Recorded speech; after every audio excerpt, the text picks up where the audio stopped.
The year was 1941. As tensions build up, the U.S. cuts oil trade from Japan.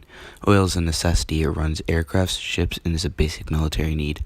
America is the only oil supplier for Japan, and without oil, they have no military. Japan decides if they want a chance at beating America, they had to make the first move.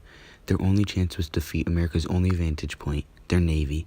They send in false diplomats to make it seem like they are attempting to create peace. The Japanese decided their main target was going to be the planes on the U.S. carrier crafts on Ford Island. They were going to attack with 400 planes, 9 destroyers, 2 battleships, 3 cruisers, 3 submarines, and 7 oil tankers. To help them, the Japanese placed a spy at Pearl Harbor. His name was Takeo Yoshikawa, and his job was to report how many U.S. battleships and planes there were each day. On the day of the attack on Pearl Harbor, December 7th, Japanese officials sent a 14-part coded message to its diplomats. It revealed Japan would be ignoring U.S. diplomatic requests, including taking troops out of China. To U.S. officials, this meant war. On the morning of the attack, Japan was 200 miles off the coast of Honolulu. At 6 a.m., Japan launched 183 planes and 40 bombers carrying torpedoes to head towards the new target, Battleship Row. The carrier ships were out for the day, according to the spy inside Honolulu. A second wave left at 6:30. Meanwhile, back in Pearl Harbor, 2 soldiers on radar patrol noticed unusual blimps on the radar.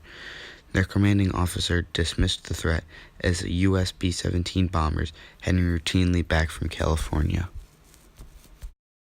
At 7:49 a.m., the planes were ordered to begin their assault. Within minutes, major U.S. battleships like the California, West Virginia, and Oklahoma were sinking already.